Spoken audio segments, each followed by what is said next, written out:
দেখাতে পারবেন না।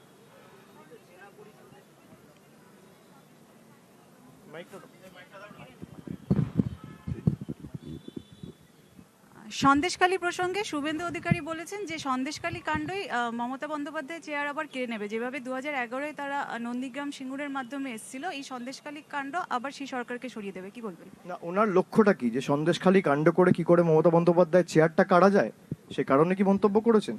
আর ওনার কথার জবাব দেওয়ার মতো আমার কোনো ইচ্ছা নেই, তার কারণ উনি সকালে যা বলেন বিকেলে ঠিক থাকে না।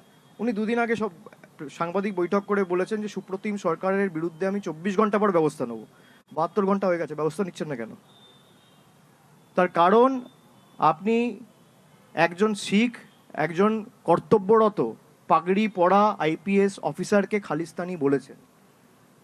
হাইকোর্টে ভয়েস টেস্ট করুন না, ভয়েস স্যাম্পল টেস্ট হোক, বলেছে কি না। দুধ কা দুধ পানি কা পানি, জলের মতো পরিষ্কার হয়ে যাবে। উনি তো বলেছেন 24 ঘন্টা পর যদি সুপ্রতিম সরকার ক্ষমা না চায় তাহলে আমি কিন্তু আইনি ব্যবস্থা নেব। 72 ঘন্টা হয়েছে, নিন নিন না। উনি সকালে কি বলেন দুপুরে ঠিক থাকে না। উনি বলেন 12 তারিখেই হবে, 14 তারিখেই হবে, 21 তারিখেই হবে। কি হলো? উনি বলেন পরের মাসে গ্রেফতার হবে। ওনার কথার কোনো ভ্যালু নেই। ওনার পলিটিক্সটা পুরো ইডি, সিবিআই আর হাইকোর্ট কেন্দ্রিক। এবং ওনার শুধু না, বিজেপির যত নেতা আছে সবার পলিটিক্সই ইডি, সিবিআই আর হাইকোর্ট কেন্দ্রিক।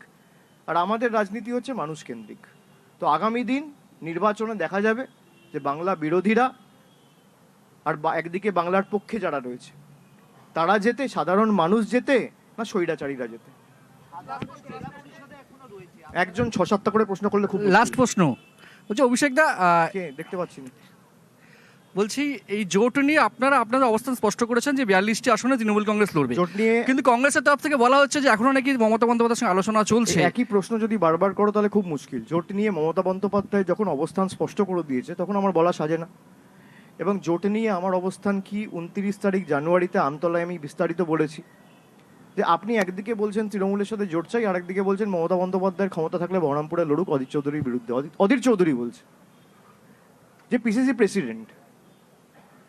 তো কংগ্রেস যেখানে জোট চাইছে, কংগ্রেসের কথাই যদি তার প্রদেশের সভাপতি না শোনে তাহলে তো আমাদের কিছু বলার নেই।